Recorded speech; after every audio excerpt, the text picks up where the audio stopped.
Tuhan bilang di akhir zaman jangan kaget ada iblis menyamar sebagai malaikat terang. Yes, iya. Bisa bikin mujizat, yakin pasti bisa. Iya, benar.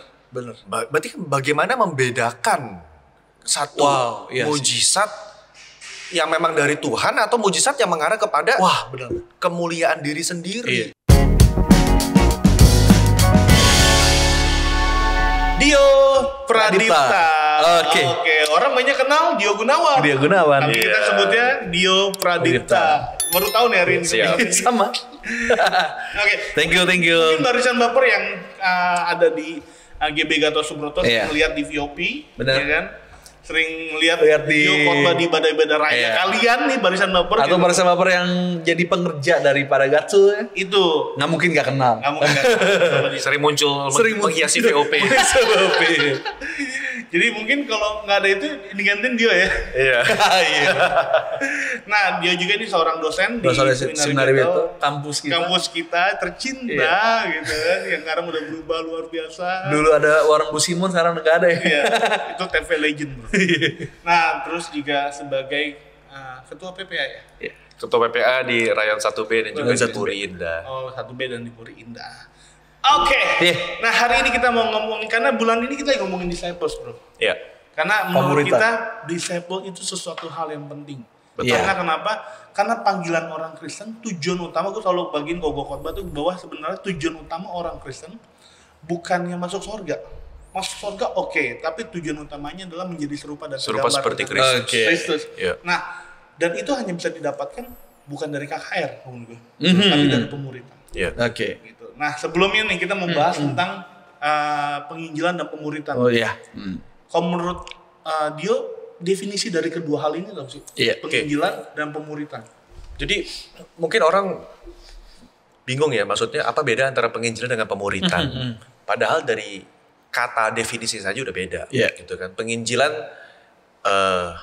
memberitakan kabar baik, ya kan. Penginjilan, evangelism, diambil dari kata evangelion. Pembawa berita baik.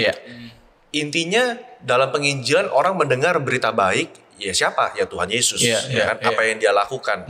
Dengan satu tujuan, orang yang mendengar bertobat dan percaya. Makanya kita beritakan kabar baik, kabar sukacita. Ada kemerdekaan nih, ada kebebasan dari budak dosa. Gitu. Tapi setelah dia diinjili, setelah dia menerima Yesus, nggak stop sampai di situ. Karena amanat agung berkata, pergilah dan ajarilah. Ajar. Go and teach. Pergi, jadilah sebuah bangsa muridku dan ajarilah mereka. Apa yang aku katakan kepada kamu. Nah, banyak orang nggak tahu definisi langsung daripada kata Yunani untuk kata ajar adalah murid. Disciple them. Go and disciple them. Matetes. Go and disciple. Itu bukan evangelion. Pemuritan. Gitu. Jadi memang berbeda gitu loh. Tujuannya penginjilan itu untuk membuat orang percaya terima Tuhan Yesus, bertobat, that's good. Setelah itu masuk ke dalam proses namanya pemuritan. Benar. Ngapain pemuritan? Mengenal jalan Tuhan. Zaman dulu kan nggak ada kayak kita sekarang, ada YouTube di mana-mana, pengkhotbah hebat. Dulu kan terbatas sekali. Jadi ketika mereka bertobat, apa sih kekristenan? Mesti diajar. Mesti dikenalin. Ini loh, dulu Tuhan Yesus ngajarinnya seperti ini. Cara kita berpuasa seperti ini. Cara kita berdoa. Yesus ngajarin doa Bapa kami. Begitu, dilatih. Jadi murid. Gitu. Jadi penginjilan sama pemuritan tuh sesuatu yang sama, berarti terpisah gitu ya? Atau langkah ini dulu baru langkah murid gitu? Langkah penginjilan dulu baru langkah pemuritan dulu. Bersinergi mereka, bekerja sama gitu. Jadi penginjilan dulu untuk orang terima Yesus lalu dimuridkan. Benar. Begitu. Karena kalau kita memuridkan orang nggak percaya Tuhan Yesus, apa yang mau dimuridkan? Iya. Gitu. Mereka nggak percaya Alkitab, nggak percaya Tuhan Yesus. Mereka perlu percaya dulu kepada Tuhan Yesus baru dimuridkan, agar mereka menjadi dewasa rohani serupa seperti Kristus. Gitu. Ini seru nih bro. Menurut gue gini, banyak orang yang berpikir, nginjil dong. Karena ujung-ujungnya cuma buat dibaptis. Iya. Iya gak sih? Betul. Maksudnya indikator penginjilan keberhasilan adalah dibaptis gitu. Iya. Satu, kita di sini barisan baper bahwa kita tidak pernah mengucilkan namanya penginjilan. Karena kita pun nginjil orang. Betul. Gitu. Betul. Tapi kalau kita lihat dalam amanat agung kan. Ini kamu ngomong amanat agung kan. Itu tulisannya jelas banget. Jadikan seluruh bangsa murid. Iya gak sih? Berarti dengan kata lain jadikan sebenarnya kita suruh ngajar seluruh bangsa nih. Ya kan, bukan jadiin seluruh bangsa orang Kristen. Make disciple. Orang Kristen kita label ketika mereka terima Yesus. Ya kan sih. Nah, jadikan seluruh bangsa muridku, baru baptislah mereka. Jadi sebenarnya diajar dulu, bertobat dulu, mereka ngerti Yesus baru dibaptis. Makanya kan beberapa gereja kan kadang-kadang katekisasi baptisan lama, bro. Iya kan? Beberapa gereja kan katekisasinya kan, terutama gereja mainstream, arus utama, Protestan, katekisasi bisa berapa bulan? Iya, benar. Karena mesti ngajar dulu, mesti ngerti dulu. Mereka percaya Tuhan Yesus, kamu tahu nggak sih kamu dibaptis kenapa? Benar. Alasan kamu dibaptis apa? Ngerti nggak? Sampai ngerti baru dibaptis. Gitu. Tapi dalam beberapa gereja karismatik, Pentakosta, mungkin namanya apa? Pengajaran prabaptisannya, pengarahan baptisannya mungkin sekali 2 kali. Habis itu dibaptis. Iya, benar. Tapi berarti mesti digantikan dengan apa? Setelah baptis harus dikenalkan dengan Tuhan Yesus dong. Diajarin. Betul. Makanya kalau di kita orang yang habis dibaptis itu diarahkan untuk ikut betul, kelas untuk orientasi melayani. Tujuannya jadi jangan cuma kayak sekedar baptis. Ya udah, buat merit doang. Iya. Orang cuma ngejar sertifikat cuma buat merit. Terus kalau udah lulus ini buat satu sih SW gitu. Nah, itu yang susah tuh. Jadi yang kegelisahan kita nih asik, kayak kan? Jadi pinggir jurang nih bro. Kita nggak boleh pinggir jurang. Kegelisahan pribadi deh ya. Jadi yang gue pikir gini ya Dio. Jadi ini kita nggak setuju ya porsi penginjilan apa pemuritan tuh harusnya sama ya porsinya. Tetapi fakta yang terjadi kegerakan ke gereja bahkan dunia yang kita lihat untuk mengadakan konferensi misi sedunia itu sering diadakan. Ada ya. Annual conference ya kan gitu. Bahkan gereja-gereja dunia yang lakukan kan gitu. Tetapi konferensi tentang pemuritan mana ada kan gitu. Padahal ujung-ujungnya gereja masing-masing. Jadi maksud gue gini, untuk ngomongin misi kita kayaknya seluruh gereja itu concern banget. Tetapi untuk ngomongin murid kita kayak diserahin ke gereja masing-masing gitu. Jadi padahal porsinya penginjilan dan murid itu harusnya bersama-sama. Harusnya gitu. Bersama-sama betul. Kan? Itu yang gue amatin juga sih. Mungkin ya. Karena memang penekanan evangelical, kaum Injili, dan kita Pentakosta termasuk dalam Injili, kita kan GBI masuk dalam PGI ya, betul. Adalah poinnya kamu percaya Tuhan Yesus, gitu. Poinnya adalah kamu harus percaya Tuhan Yesus, gitu. Jadi diarahkan kepada KKR dalam model misi, gitu kan. Tujuannya kamu percaya Tuhan Yesus, gitu. Setelah percaya Tuhan Yesus, ya dibentuklah gereja-gereja lokal lalu diserahkan kepada penggembalaan gereja lokal untuk mereka dimuridkan. Dan aku juga setuju, sayangnya penekanan kepada pemuritan sedikit kurang. Ya sedikit kurang. Aku juga nggak tahu kenapa. Begitu. Cuman ya memang kelihatannya sedikit kurang begitu loh. Aku yakin ada gereja-gereja yang menekankan pemuritan. Ada kok. Ada kok, bukannya nggak ada. Ya we have to be fair. Ada begitu loh. Nah, kita ngomong dalam konteks gereja kita Pentakosta lah ya. Kita ngomong dalam konteks Pentakosta karena kan ya kita nggak bisa ngomong untuk denominasi lain. Kadang-kadang ini sebuah otokritik juga terhadap aliran Pentakosta. Ya, kita mau orang itu dilawat Roh Kudus, ya kan? Kita mau orang itu nangis dilawat Tuhan, hadirat Tuhan. It's all good, bagus. Ya kan, datang ke gereja nangis, ngalamin hadirat Tuhan, ya kan? Tapi kalau orang itu nggak berubah, kehidupannya nggak berubah, nggak secara radikal menjadi murid Kristus, berani bayar harga segala macam, tapi dia cuma pengen merinding tapi dia nggak mau bayar harga. Dia mau merinding. Gitu. Dia cuma mau merinding tapi nggak mau bayar harga, hidupnya nggak berubah. Maka itu apakah kita bisa bilang sebuah transformasi? Pertobatan. Kayaknya nggak juga. Gitu. Ya kan, nggak ada bedanya. Jadi orang cuma mau mengalami sensasi emosional tapi nggak mau ada perubahan hidup. Nggak mau dimuridkan, nggak mau belajar firman, gitu loh. Nggak bisa juga, gitu. Karena nanti akan susah membedakan. Yesus berkata, kamu akan tahu muridku bukan dari merindingnya. kamu akan tahu muridku dari buahnya. Kelakuannya. Dan buah itu terjadi lewat proses hidup. Proses hidup, bro. Nggak cuma sekali KKR langsung hasil buah. Ada buah pertobatan. Benar. Satu buah. Tapi ada yang lain. Iya. Nah gitu. Kamu akan tahu muridku dari buahnya. Dan buah itu proses. Gitu. Jadi aku setuju banget ya. Kita perlu bicarakan pemuritan. Benar. Karena banyak orang yang datang KKR yang penting kayak udah gue dipuasin nih. Oh, gue udah Kristen banget. Jadi habis pulang KKR tuh ngerasa Kristen banget gitu. Dan orang banyak ketagihan altar call loh, bro. Itu. Banyak orang ketagihan altar call tanpa sekali lagi tanpa mengecilkan nilai altar call. Iya benar. Gue khotbah juga gue suka banget altar call gitu. Tapi kalau orang yang sama datang ke depan ditumpangin jatuh, bertahun-tahun tumpangin tangan jatuh tanpa ada perubahan hidup. Disclaimernya tanpa ada perubahan hidup. Maka dipertanyakan apa yang dia alami. Lah, contoh kasarnya aja ya.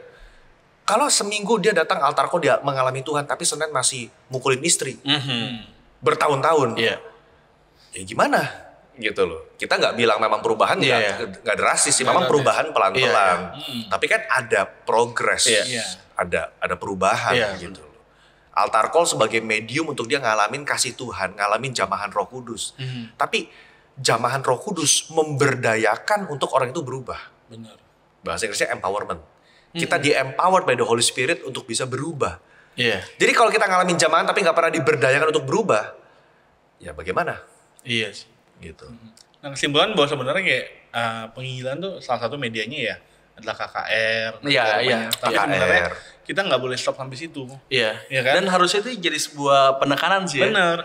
Karena kalau nggak kayak gue dulu gue pernah punya pengalaman bahwa sebenarnya gini, kondisi gue itu berkenan sama Tuhan tuh ketika gue merinding nih. Jadi kalau gue datang ibadah, gue nggak merinding, something nih. Apa nih? Gue kenapa nih gitu kan? Tapi gue nggak ada perubahan hidup dulu waktu itu. Itu gue nggak ada perubahan hidup, tapi gue kayak gue apa namanya? Absen dari nurani gue. Gue masih gue masih berkenan di hadapan Tuhan. Tapi sebenarnya ketika gue pelajari, nggak hanya sekedar kita merinding dalam tanda kutip, tapi perlu yang namanya kita itu mengenal Kristus jauh lebih lagi. Apa yang dia lakukan. Sehingga transformasi itu yang kata dia itu benar terjadi dalam kehidupan kita gitu. Oke. Berarti bisa dibilang gini ya. Jadi penginjilan apa pemuritan tuh sebuah langkah ya. Misalnya orang penginjilan berhasil dimuridkan. Berarti ngomongin penginjilan pemuritan berarti bukan hanya berbicara tentang perasaan. Benar. Tapi juga berbicara tentang pelajaran nih kan gitu. Betul. Nah, permasalahannya menurut Dio nih gimana nih? Dengan menghadapi anak-anak yang zaman sekarang yang sulit gitu kan untuk bisa rebel banget kan nongkrong aja susah gitu kan, apa disuruh pemuritan belajar. Apa kita harus mendefinisi ulang lagi nih tentang hal pemuritan sehingga nggak terkesan bosan gitu. Jadi aku setuju ya, tadi kita masuk ke gereja, kita mengalami hadirat Tuhan, kita mengalami altar call, itu sebuah langkah. Sebuah langkah pertama. Benar. Dibutuhkan langkah-langkah lain. Gitu loh. Nggak hanya kita datang ke gereja untuk merasakan hadirat Tuhan, Tuhan menjamah secara emosi, kita dengan ekspresi kita menangis di lawat Tuhan. Kita mengalami hadirat Tuhan yang begitu nyata, begitu. Tapi setelah itu kan kita disuruh mengasihi Tuhan dengan segenap akal budi. Benar tuh. Kita disuruh mengasihi Tuhan nggak cuma dengan hati, mengasihi Tuhan dengan akal budi. Kita perlu ngerti Tuhan yang kita sembah itu maunya kayak apa. Tuhan yang kita sembah itu seperti apa. Dan itu nggak bisa terjadi hanya lewat, mohon maaf, nyanyi. Itu terjadi lewat apa? Lewat pemuritan. Itu terjadi lewat pemuritan. Begitu loh. Dan pemuritan menurut aku dari zaman dulu sampai sekarang tidak akan berubah. Packagingnya bisa berubah. Kontennya nggak boleh berubah. Kontennya nggak boleh berubah. Karena itu sesuatu yang Tuhan sudah ajarkan dari 2000 tahun yang lalu. Kita nggak mungkin ngerubah konten. Tapi packaging, caranya lebih relevan, lebih engaging, lebih menarik. Tentu disesuaikan dengan daerah masing-masing. Konteks anak muda sekarang mungkin beda sama anak muda 30 tahun lalu. Mungkin akan berubah lagi dengan anak muda 30 tahun yang akan datang. Gua nggak tahu lagi 30 tahun lagi seperti apa teknologinya gitu loh. Kondisinya bagaimana, penyampaiannya harus bagaimana. Betul, tapi esensinya nggak berubah. Setuju. Esensinya nggak berubah. Suruh nih ngomongin konten dan packaging ya. Nah, mungkin anak-anak Barca Baper juga bingung ya. Lo kok pemuritan apa sih, gue harus ngapain? Gue sebagai murid atau sebagai pemurid? Nah, mungkin kita brainstorming lagi ya tentang konten dan packaging. Nah, menurut dia tuh konten itu harus ngapain sih gitu? Jadi pemuritan itu Ya, ada berbagai macam definisi yang orang bisa kasih macam-macam. Discipleship adalah ini, oke lah. Tapi setidaknya secara umum, pemuritan akan berbicara mengenai membagi hidup. Bagi hidup. Nggak mungkin keluar dari situ. Karena pemuritan bukan sistem kelas guru yang mungkin nggak kenal muridnya. Kita bisa lulus SMA, dapat nilai bagus, tapi nggak kenal gurunya. Benar. Itu Setuju gak? Tidak mungkin kita jalan sama Yesus 3 tahun gak kenal Yesus. Benar. Setuju. Sedangkan banyak jemaat sekarang datang ke gereja 10 tahun gak kenal mungkin siapa Tuhan Yesus. Karena ikut Yesus gak ada paket C, bro. Gak ada paket C. Iya, benar bro. Bukan soal paket C bahkan. Bukan soal lulus atau tapi soal kenal. Kenal itu yang penting. Kan kekristenan bukan agama. Benar. Ya kan, kekristenan adalah hubungan. Hubungan berbicara bagi hidup. Aku gak mungkin kenal Kak Ino misal 10 tahun tapi nggak tahu siapa. Benar. Itu kan kesannya jadi jauh ya, kayak jauh. Cuman tahu sebatas tahu. Gitu. Pemuritan pasti bicara hubungan bagi hidup. Benar. Gitu. Bagi hidup tuh bagi apa? Pengalaman, jatuh bangun, mengaplikasikan firman, membagikan iman kita, mengimpartasikan iman, gitu loh. Menantang dia untuk dia. Aku sudah jadi murid Kristus. Aku tantang kamu untuk jadi murid Kristus juga. Ya kan? Dan itu semua tidak mungkin terjadi tanpa adanya materi. Karena itu pemuritan selain bagi hidup juga pasti bicara konten dong. Namanya pemuritan, apa yang mau diwariskan, apa yang mau dimuritin. Maksudnya cuma pengalaman hidup kita doang. Ya kan? Bias dong. Pengalaman aku belum tentu pengalaman kamu. Ya kan? Aku dapat mujizat nih. Dapat uang turun dari langit misalnya. Kan banyak pendeta suka kadang khotbah kan, puji Tuhan saudara, saya minta mobil, dikasih Tuhan mobil. Karena kita dengar begitu. Tapi apakah semua orang harus begitu? Benar, Iya sih. Puji Tuhan saya dapat kesembuhan dari cancer. Puji Tuhan. Tapi banyak juga loh yang nggak disembuhin. Tulus berdoa sampai benar-benar berdoa, banyak juga yang tidak mendapatkan kesembuhan. Dan berarti bukannya Tuhan gak sayang sama Bukan Tuhan gak sayang sama dia, dan itu pengertian ini pengertian itu harus lewat pemuritan. Benar. Ya berarti kita mesti kenal karakter Tuhan tuh apa sih? Benar. Mujizat tuh apa sih? Tujuan dapat mujizat apa sih? Benar. Itu kan pemuritan. Mau nggak mau pasti bicara konten. Seru tuh. Mau nggak mau bicara konten gitu loh. Jadi kayak kita lebih mengerti Tuhan ya. Mengerti Tuhan, mengerti karakternya, kehidupan kita pribadi. Sehingga nggak ada konten tuh yang misalkan kalau di TikTok tuh, lo selama ini nggak pernah kena COVID, lo spesial di mata Tuhan. Enggak juga. Kan ada tuh ya konten kayak gitu. Ada. Aku punya temen 3 tahun nggak pernah kena. Aku bilang, wih, iman lu keren juga ya. Baru minggu lalu kena. Nah, setelah 3 tahun menjaga, karena udah lepas PPKM kan, masker lepas, copot. Akhirnya kena juga copot. Akhirnya kena. Ya, aku bilang tetap sih, ya Tuhan sayang lu juga. Bukan berarti janjinya nggak berlaku juga, berlaku juga. Gitu. Makanya sebenarnya kayak hal-hal gitu yang manfaat dari pemuritan itu kita ketika kita lihat nih, orang ini lebih diberkati. Bukan, berarti Tuhan gak lebih sayang dari gue. Enggak. Kita harus ngerti karakternya Tuhan, maksudnya Tuhan. Itu nggak bisa kita lihat kecuali kita pemuritan dengan materi yang dimana kita kenal Kristus gitu loh. Tetapi diawali dengan hubungan dulu ya. Itu harus. Betul. Gitu. Ya, saya setuju. Discipleship is always about relationship. Kalau nggak salah, Joy Bonifacio ya. Dia penulis buku The Lego Principle. Dia tulis relationship before discipleship. Hubungan sebelum pemuritan. Selalu setuju. Relationship before discipleship. Hubungan sebelum pemuritan. Dan aku setuju banget. Kita kalau nggak kenal, nggak mungkin tegur. Benar. Kamu dosa. Mana enak, karena nggak kenal. Nggak berani. Nggak kenal. Tapi begitu kenal, kita bisa ngomong. Kamu hati-hati. Ini udah mau ngarah ke jurang nih. Karena kenal. Dan dia bisa dengerin kita. Karena kenal. Benar, setuju. Dia ngerti kita ngomong tuh ada baiknya. Setuju. Hubungan.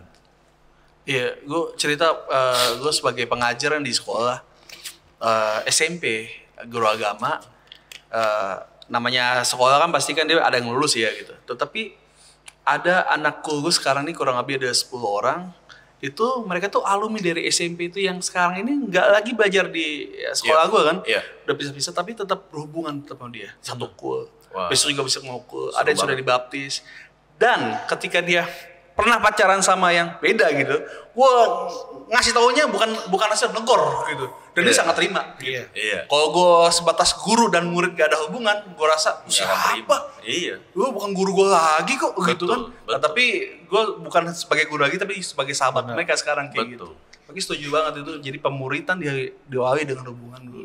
Ya, dan kalau kita lihat, kalau kita zaman sekolah nih, guru-guru yang berhasil ada guru-guru yang bangun hubungan. Iya. Ya, sampai kita lulus, pasti ada guru yang bangun hubungan, yang ditanam kasih hidupnya buat kita. Kalau kita datang ke sekolah nih, ibu apa kabar? Kita pasti akan lebih pas sama dia gitu kan. Betul. Makanya benar banget bahwa sebenarnya bagi hidup itu bukan buat doktrin. Tapi bagi hidup itu buat bangun hubungan. Dan habis itu kita masukin tentang discipleship, bagaimana kita mengenal Kristus. Betul. Baru setelah hubungan dimasukinlah dasar-dasar kekristenan. Cakep. Baru tetap perlu. Berarti doktrin itu penting ya? Penting. Kalau doktrin nggak penting nggak akan ada penyesatan. Lo banyak orang ajaran bidat sesat dari abad pertama sampai sekarang karena mereka kan pelintirnya di pengajaran. Hellenisme dan lain-lain. Iya kan, dan Alkitab berkata jangan diombang-ambingkan oleh angin pengajaran. Itu ada di firman gitu loh. Artinya apa? Hari-hari ini juga iblis bekerja dengan angin pengajaran. Kalau anak muda nggak kuat dalam fondasi firman, akan sangat mudah diombang-ambingkan. Cakep. Akan sangat mudah diombang-ambingkan. Apalagi udah pakai embel-embel suara Tuhan. Anak muda kalau nggak ngerti nggak bisa bedain. Ini suara Tuhan apa suara dia sendiri. Bener. Nah, itu susah. Untuk membedakannya bagaimana? Mesti pakai firman. Ini yang diomongin sesuai nggak dengan kebenaran firman. Kalau nggak sesuai, alarm. Bener. Nah, pemahaman itu kan perlu dikasih tahu kepada anak-anak muda. Gitu. Karena kalau nggak bahaya. Nah, yang baru-baru ini bro, yang ada di Netflix atau di apa gitu, yang di Korea tuh pengajaran sesat. Sekte ya? Sekte. Iya. Jadi dia lihat tokoh agamanya, mohon maaf kayak raba-raba perempuan, akhirnya melakukan hubungan intim, dan ketika ditanya, oh iya nggak apa-apa kok, dan gara-gara apa? Gara-gara tokoh agama ini melakukan mujizat. Gitu. Nah kemarin tuh beliau cerita tuh tentang hal itu. Nah kalau kita nggak ngerti tentang pengajaran yang benar, doktrin yang benar daripada Tuhan, kita bakal iya aja. Bahkan aku sempat nonton baru episode pertama. Bahkan pendeta itu, saya lupa namanya siapa, mengklaim dalam episode pertama, kamu mencari Mesias, akulah Mesias itu. Malah ditepuk tanganin. Kalau kita ngerti firman, langsung tanda tanya besar. Loh, kok nggak klaim Mesias? Karena kita ngerti firman. Itu. Bagaimana anak-anak youth yang nggak tahu firman? Nggak tahu firman. Gitu. Berapa nomor WA aja? Aku mau ya dong. Bahkan Tuhan bilang di akhir zaman jangan kaget ada iblis menyamar sebagai malaikat terang. Bisa bikin mujizat, yakin pasti bisa. Benar. Berarti bagaimana membedakan satu mujizat yang memang dari Tuhan atau mujizat yang mengarah kepada kemuliaan diri sendiri. Itu benar. Paling gampang ketika Musa bikin mujizat dari Tuhan, mengubah tongkat jadi ular. Dukunnya Firaun bisa kok bikin. Bisa juga bikin ternyata. Tapi ternyata ularnya dari Musa makanin ular yang lain. Ada perbedaan kualitas. Tapi bisa juga. Hal yang serupa lah. Hal yang serupa gitu. Memang makin tulahnya makin bertambah, mereka udah nggak bisa niruin. Terlihatlah perbedaan antara Tuhan kita dengan Tuhannya mereka begitu. Tapi tetap bisa ya. Tetap bisa. Bisa menyembuhkan. Apalagi kita dalam konteks Indonesia. Indonesia itu mistiknya kuat. Animismenya kuat, dinamismenya kuat. Itu harus pakai pengajaran juga. Benar. Selain peperangan rohani penting. Firman juga penting. Roh dan firman harus jadi satu. Nah, kalau gue lihat nih bro, bisa gue simpulin sih gini ya, bahwa sebenarnya setiap orang itu tuh punya secara otomatis punya pencarian terhadap Tuhan. Kebutuhan mencari Tuhan sebenarnya. Ada. Makanya sebenarnya kalau dia itu dapat tokoh yang salah dan tidak punya pengertian akan Tuhan yang benar, sesat jadinya. Makanya orang percaya Liah Eden, orang percaya tentang pengajaran-pengajaran sesat, macem-macem lah. Gitu kan. Ada teori sih, kalau orang gila, sehari 2 hari kita bilang dia tuh gila ngakuin sesuatu. Tapi kok bertahun-tahun dia ngakun hal itu yang konsisten, kita jadi percaya sama dia. Bisa itu orang sesat tuh begitu.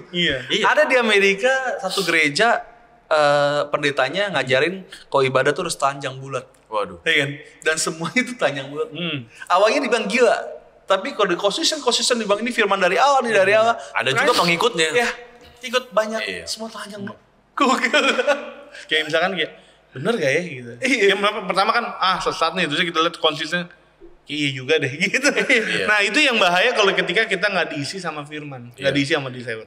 Nah menarik gini nih, kan sekarang ada fenomena, gue nggak menyalahkan gerejanya atau apa, tapi ada anak-anak muda yang sekarang tuh lebih suka nih ibadah kayak di GPCC, ya lebih ibadah di gereja-gereja yang karismatik lah, karismatik dan semuanya gitu.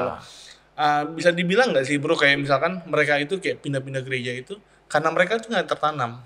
Nah, nggak tertanam yang pindah-pindah gereja gitu. Nggak tertanam itu karena mereka tuh mungkin nggak dimuridkan di gereja. Oke, jadi fenomenanya adalah sebetulnya bukan gereja, brand gereja tertentu. Iya, bukan. Kita nggak menyalahkan. Tapi pribadi seorangnya. Tetapi orang yang jalan-jalan dan pindah-pindah gereja. Pasti banyak faktor ya kenapa orang pindah ya. Pasti banyak faktor. Cuman kalau dia sakit hati dengan otoritas dari gereja tersebut, yang sering kali anak muda itu sakit hati. Merasa tertolak, nggak diterima, gitu. Mau kemanapun dia pindah akan menemui masalah yang sama. Iya benar, setuju. Gitu. Dan kalau bicara soal tertanam, soal pemuritan, tertanam di gereja lokal, itu kembali lagi kepada pilihan jemaat tersebut. Apakah dia mau tertanam di gereja tersebut apa tidak? Karena ada orang tetap tidak mau tertanam. Aku suka di gereja ini, tapi aku hanya cukup jadi jemaat, aku nggak mau ikut-ikutan yang lain. Ada juga loh. Iya. Mungkin karena gereja dekat rumah. Iya. Gerejanya, ya dia oke, cocok, tapi nggak mau terlibat lebih. Aku cuma mau jadi jemaat ibadah raya aja, selesai. Nggak mau masuk pemuritan. Nggak mau masuk, ada juga seperti itu. Jadi kita nggak usah overthinking ya, maksudnya kita nggak usah kayak merasa, gue kenapa ya gitu. Apa gue bersalah sama dia ya gitu. Tentu kita bisa evaluasi diri ya. Iya. Kalau banyak yang eksodus dari gereja kita, kenapa nih gereja kita eksodus? Kok banyak yang keluar ya? Gitu kan, pasti evaluasi dong. Mau nggak mau gitu kan. Cuman all that being said, setelah kita evaluasi, kita minta masukan sana sini. Kalau memang kita percaya kita benar dan di panggilan yang Tuhan telah tetapkan bagi gereja kita, jalanin aja. Benar. Karena ujung-ujungnya tiap gereja punya panggilan masing-masing kok. Tiap gereja punya ciri khas dan karakteristik masing-masing. Kalau gue boleh bilang, tiap gereja punya value nilai yang berbeda. Ya kan, berbeda-beda. Dan orang itu mencari gereja yang nilainya cocok dengan nilai yang dianut. Itu pasti. Ujungnya jadi kayak seleksi gitu. Iya sih. Apalagi kita di Jabodetabek yang gerejanya ratusan. Mungkin ribuan gereja. Orang bisa pilih manapun. Iya, benar. Bahkan perkara sound aja dia bisa seleksi. Aku lebih cocok sound yang ini. Ya, udah mau bagaimana? Berarti kita tahu, berarti kerohaniannya mungkin sebatas sound gitu loh. Ya masih sebatas ya nggak apa-apa juga. Yang penting dia bertumbuh di situ. Tadi menarik nih kan kalau dia bilang bahwa ada orang yang ya karena rumahnya dekat, rumah gereja segala rupa. Nah sebenarnya ujung-ujungnya nih harusnya kan dia dimuridin. Kalau kita ketemu orang-orang yang hanya sekedar mau ibadah atau apa, itu gimana bro? Untuk misalkan supaya mereka tuh masuk dalam pemuritan. Kan kita jadi mungkin mikir gini kali ya, pemuritan itu kita harus paksa atau enggak sih gitu ya? Iya. Apa gitu? Atau gimana sih? Padahal penting soalnya gitu. Kalau nggak penting ya. Misalnya kita konteksnya juga sebagai seorang ketua PPA dan juga wakil gembala ya kan gitu harus paksa apa sih? Iya gitu. Menurut aku ini kembali kepada cara kita nge-present sebuah idea. Lu bisa soft selling, bisa hard selling. Gitu loh. Ya hard selling kan nge-push banget ya. Gitu. Ada juga orang mesti di hard selling, tapi aku juga percaya sistem soft selling dalam artian nggak terlalu maksain banget. Tawarkan bahwa kamu butuh ini. Kalau kamu nggak masuk ini, kamu nggak akan bisa bertumbuh. Gitu. Jadi menurut aku sangat kembali lagi kepada cara gereja masing-masing menawarkan sistem pemuritannya seperti apa. Karena hanya gereja lokal tersebut yang paling kenal jemaatnya. Setuju. Tiap gereja lokal jemaat demografik beda-beda. Gitu. Pasti beda. Jakarta Barat sama Jakarta Timur beda. Iya. Selatan sama Utara beda. Depok sama Jakarta beda. Bandung beda. Kita paling tahu jemaat kita sendiri. Jadi mau nggak mau, butuh nggak sih dipaksa? Ya kembali lagi lihat jemaatnya. Mau atau enggak? Mau apa enggak? Kalau emang tipe jemaatnya emang bukan tipe dipaksa, ya jangan dipaksa. Berarti kita mesti berpikir kreatif. Gimana cara tanda kutip ngejual pemuritan ini menjadi sesuatu yang relevan. Dan dibutuhkan, dan itu nggak ada cara lain, harus pakai contoh hidup. Gembalanya pemuritan nggak? Balik lagi pemimpinnya pemuritan nggak? Karena kita tidak akan bisa menawarkan sesuatu yang kita sendiri nggak pernah. Iya sih benar. Coba. Iya. Kita contoh, coba nih makanan ini enak banget. Terus orang nanya, kamu pernah makan nggak? Nggak pernah sih. Cuman enak banget nih. Lihat di Google Review aja. Lihat Google Review. Wah ini bintang 5. Tapi kita nggak pernah makan. Beda dong. Kita nawarin sama teman kita ketika kita udah makan sendiri. Aku udah coba nih. Enak banget. Aku baru makan kemarin. Aku pengen makan lagi nih. Ngomongnya pasti beda. Dan keyakinan orang pasti beda. Karena itu dibutuhkan produk-produk orang yang berubah lewat pemuritan. Dia testimoni buat mereka. Testimoni dong, kesaksian dong. Kesaksian. Iya sih. Walaupun kita nggak merasa bersalah kalau misalkan dia nggak mau dimuridkan ya. Atau mungkin dia mau muridkan di tempat yang lain. Karena mungkin kalau kita udah bangun hubungan, udah pakai cara apa, pada saatnya dia nggak mau dimuridkan ya udah berarti udah urusan. Pasti akan ada orang yang nggak setuju lah. Itu normal dalam kehidupan, normal banget. Karena Yesus pun juga banyak yang ikut dia, tapi nggak semua jadi murid. Betul. Banyak orang yang ikut Yesus karena mujizat, karena dikasih makan. Giliran harus makan tubuh dan darah gue. Itu susah banget. Susah. Berarti kan itu harus benar-benar ikut Tuhan jatuhnya tuh. Betul. Speaking of which, kalau ngomongin itu dalam Yohanes pasal berapa tuh ya? 6 atau 8. Yesus tuh keras loh. Orang itu ngikut Yesus karena dapat mujizat 5 roti 2 ikan. Yohanes 6. Ya, Yohanes 6 ya. Dan orang-orang itu berkata, Tuhan berikanlah kami roti ini senantiasa. Itu bukan mau minta mujizat, karena mereka kenyang. Kan zaman itu yang ngikut Yesus juga rata-rata orang yang mungkin kalangan bawah yang mungkin di bawah level garis kemiskinan. Benar. Zaman itu miskin ya miskin banget gitu. Dan mereka seneng lah dikasih roti gratis. Ikan gratis dari langit tiba-tiba dipecah-pecahin, kok gak habis-habis rotinya. Wah ini sumber income nih ya kan. Bakulnya bisa saya jual lagi nih. Kira-kira begitu. Tuhan berikanlah kami roti ini senantiasa. Yesus kasih ajaran keras. Akulah roti hidup itu. Makanlah tubuh dan darahku. Waduh, siapa yang bisa terima ini? Tercatat sejak saat itu banyak orang meninggalkan Yesus. Yang sisa siapa? 12 orang. Murid. Yesus pun nanya ke Petrus. Lu mau ikut? Lu mau tinggalin gue juga? Iya benar-benar. Petrus, Tuhan perkataanmu ini. Kata Petrus, kemana lagi kita kemana lagi? Iya benar. Sebenarnya dia gak ikut juga, sebenarnya hopeless juga kayaknya. Kayaknya ya, gue gak mau nafsirin lagi. Karena Petrus bilang, ya kalau gak bantuan siapa lagi? Ya kan di situ Yesus, Petrus juga nyadar, ya engkau lah Mesias, anak Allah yang hidup itu. Setuju, benar. Ya kemana lagi kami harus pergi, begitu loh. Tapi di situ kita ngelihat orang ngikut Yesus bisa karena mujizat. Dan mereka pergi karena nggak dapat mujizat. Hari ini di gereja, kalau kita menawarkan sesuatu yang bukan sesuai dengan Injil, orang bisa tertarik nih. Ya kan? Gimik. Benar. Kerennya, nge-hype. Begitu itu nggak ada. Contoh, paling sorry deh, frontal dikit nih. Kebanyakan orang Indo nyari ke gereja nyari pengkhotbah bagus. Benar. Pengkhotbah A yang enak didengar. Pengkhotbah B rame. Begitu dia nggak ada, kosong. Itu nggak bagus. Karena kita hanya mengajarkan orang ngelihat karisma pribadi orang tersebut. Kebetulan dia mungkin jago ngomong. Memang ada orang dikasih karunia kan. Istilahnya di mimbar tuh kayak jago banget, lucu. Cocok lah, keren gitu. Kebetulan juga itu lulusan public speaking gitu, kebetulan mungkin. Dia kan 10 tahun stand up komedi gitu, bertobat gitu kan. Jadi kan keren gitu. Tapi esensinya kan bukan pribadi yang ngomong, firmannya. Nah, hal ini aja kita perlu ajarkan kepada jemaat. Jangan lihat pembicara, lihat firmannya. Benar. Kalau dia lucu tapi nggak ada firman, ayo. Ketawa sih, tapi nggak ada bobot firman. Benar. Yang pas pulang gereja tadi belajar apa? Nggak tahu, tapi lucu aja pendetanya. Kita kan mencari firman dong. Tapi memang itu kan proses ya. Berarti ngomongin murid itu kualitas ya? Kualitas. Mau nggak mau kualitas. Mungkin terakhir dari gue ya. Kita kalau orang sekolah, di sekolah ada guru dan murid, pasti tujuannya akhirnya paling sekedar sertifikat atau apa sih namanya, nilai, raport itu. Nah kalau sebagai murid, di dalam orang percaya, di dalam firman Tuhan itu tujuan akhirnya jadi apa sih? Aku pernah baca satu kutipan, aku lupa dari mana. Orang tua akan menghasilkan apa? Anak atau orang tua? Anak. Orang tua. Orang tua akan menghasilkan orang tua lagi ya? Ayo, anak apa orang tua? Orang tua. Harapannya seperti itu. Iya.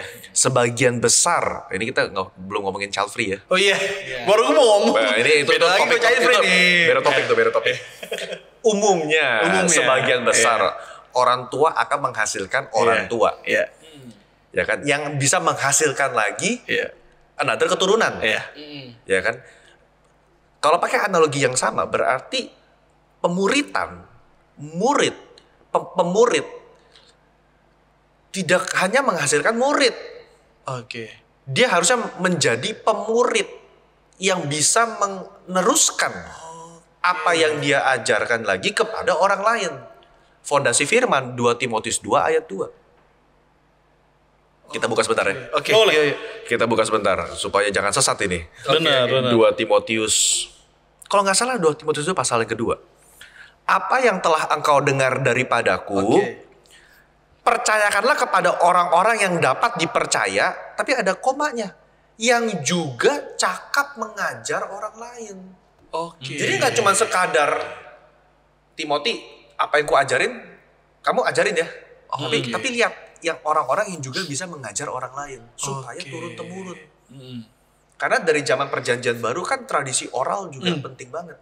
Iya. Saat itu printing press buku belum kayak kita ada mesin cetak. Iya, benar. Kebanyakan tradisi oral. Lalu Alkitab juga disalin ulang. Betul kan? Penting. Hari ini juga sama. Kita pemuritan tujuannya apa? Ngasilin murid dan juga dia menjadi pemurid. Oke. Untuk dia bisa meneruskan dong. Oke. Karena kalau kita hanya bertiga nih, anggaplah kita 3 pemurid. Iya. Kita masing-masing punya 5 orang. Mereka senang banget sama kita. Wah, saya muridnya Kanando, saya muridnya Kaino. Iya. 30 tahun terus jadi muridnya Kanando. Udah sampai punya anak, udah mau nikah, tetap saya muridnya Kanando, tetap. Kapan muridin? Nggak mau. Saya mau murid aja. Ya, gimana? Itu namanya domba, kebanyakan bulu, gemuk, nggak bisa. Domba kan hasilnya apa sih? Bulu kan? Bulu. Bulunya kegendutan nggak pernah nggak pernah dipotong. Gimbal dari nggak pernah kerja untuk kerajaan Allah, nggak menghasilkan murid-murid lain. Susah. Iya. Jadi tujuan akhir pemuritan adalah untuk menghasilkan pemurid lain. Yes. Dengan harapan 100 tahun ke depan kalau Tuhan belum datang, Injil masih tetap bisa diberitakan. Iya. Gereja masih eksis. From generation to generation. From generation to generation. Oh, berarti kalau gue skemain ya, penginjilan, pemuritan, dia menjadi murid lagi. Terus-terusan jadi ya. Ngulang-ngulang. Kita pertama diinjili, dimuridkan, dan kita menginjili orang, memuridkan orang. Skemanya muter. Terus muter gitu ya. Itu yang nggak. Kalau pakai analogi lain begini aja yang lebih sederhana. Olahraga deh. Iya. Badminton atau tenis gitu ya. Any kind of sports. Iya. Anggap badminton lah. Kita bangsa Indonesia kan. Iya. Badminton. Orang latihan badminton itu pasti misalnya dia latihan backhand atau forward hand gitu ya.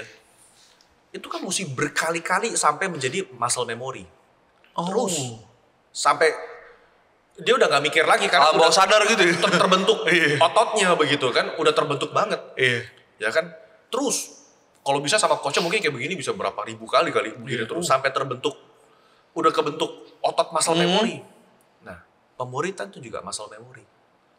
We are doing the same thing again and again. Ngulang terus. Nggak ada yang baru, bro. Bener. Pemuritan nggak ada yang baru. Kita nggak menciptakan sesuatu yang baru. Ini sudah ada ribuan tahun. Kita ngulangin aja terus. Ngulangin terus. Kita pastikan bolanya masuk ke daerah lawan. Kita pastikan menghasilkan murid. Terus aja kita ulangin. Itu kan gereja. Bener. Wow. Nggak aneh-aneh kok gereja. Iya sih. Kita nggak aneh-aneh dari dulu sama kok. Cuma beda gedung. Sekarang teknologi. Yes. Esensinya. Jadi murid aja. Murid. Matius 8. Murid. Contoh. Kalau kita ke gampang deh. Kalau kita misalnya ke McDonald, kita pengen mau beli apa? Ada kebayang ya? Iya. Burger kentang. Iya, kentang. Dan ke Starbucks dari kopi. Ya kan, kita ke KFC ayam goreng. Ayam goreng. Ya kan, ke supermarket Indomaret. Bingung lu. Bingung. Nah gereja hari ini tuh Indomaret. Nawarin terlalu banyak produk sampai bingung produk aslinya apa. Get it. Karena mungkin gini, mungkin gini. Karena yang dia lihat ke kuantitas. Bisa jadi. Karena berpikir bahwa revival itu adalah ketika orang ngumpul di suatu tempat, mereka nangis-nangis dilawat Tuhan, gitu loh. Itu dibilang revival. Sebenarnya kalau revival yang sesungguhnya kalau kita lihat dari Alkitab, yang pernah lo ngasih tahu ke kita bahwa satu orang bertobat itu aja sebenarnya udah revival. Iya. Sorga bersorak-sorai gitu. Poinnya adalah revival harus berujung pada transformasi kehidupan. Iya. Karena kalau revival dalam artian orang datang kumpul satu tempat lalu dilawat Tuhan, tapi tidak ada perubahan hidup. Ya orang itu kan mencari terus, mencari terus, tapi hidupnya nggak berubah. Iya. Ya seperti analogi tadi orang datang altar call, tapi Senin sampai Jumat masih hidupnya nggak berubah, masih kacau gitu loh. Ada juga kok, begitu loh. Mau nggak mau revival harus diukur dari perubahan hidup. Iya. Nah, karena kita orang Pentakosta, aku juga pengen kok ngelihat sekumpulan anak muda ramai dilawat Tuhan. Siapa sih nggak pengen? Aku juga pengen ngelihat itu terjadi. Tapi yang kita ngomongin adalah next step-nya. Benar. Setelah dilawat Tuhan, dimuridkan. Ini yang penting, yang banyak orang tuh lupa. Mereka cuma puas depan mimbar, tapi tidak kembali ke rumah untuk dimuridkan. Oke. Jadi ngomongin gereja tuh udah pasti itu tuh aja ya. Produk gereja itu aja. Nah kalau sekarang agak bias juga tadi dibilang Indomaret tuh. Itu produknya macam-macam kan? Apa karena ngomongin gereja berarti ngomongin motivasi atau gimana? Karena gitu juga kalau menurut gue ya, fokusnya kuantitas. Jadi apa aja dijual yang penting gereja gue rame. Itu bisa jadi gitu gak sih? Bisa jadi. Jadi menggeserkan esensi ini ya. Iya. Bisa jadi. Gitu. Makanya kita perlu ingat, gereja yang sehat pasti bertumbuh. Setuju. Oh iya. Jadi kita nggak perlu ngejar kuantitasnya dulu, sehatnya dulu. Oh iya. Gereja sehat, anak sehat pasti bertumbuh. Iya. Nggak usah dipush anaknya mesti gede tinggi. Dia makanannya cukup, tidurnya cukup, nutrisinya sehat, pasti bertumbuh kok. Setuju. Udah sama, gereja sehat juga pasti bertumbuh. Salah satu indikator gereja sehat adalah apakah ada pemuritan apa tidak. Apakah ada penginjilan apa tidak. Keren. Gitu. Ada hadirat Tuhan nggak? Ada lawatan Roh Kudus nggak? Apa itu hanya selongsong kering yang kita juga nggak mau nggak ada Roh Kudus. Iya benar. Jadi yang penting sehat aja. Iya benar. Sehat. Semuanya seimbang lah ya. Iya. Ya udah. Kesimpulannya adalah bahwa sebenarnya penginjilan dan pemuritan itu harus berjalan bersama-sama. Dan itu sebuah kayak skema. Iya. Hadir Roh Kudus pun juga. Hadir Roh Kudus juga. Oke, makasih banyak. Thank you. Thank you udah ngobrol-ngobrol sama kita. Sama-sama. Dan bagi teman-teman Barisan Baper yang suka akan video ini, di like dan juga jangan lupa tonton video-video berikutnya. Oke. Tuhan Yesus memberkati. God bless you. God bless you all.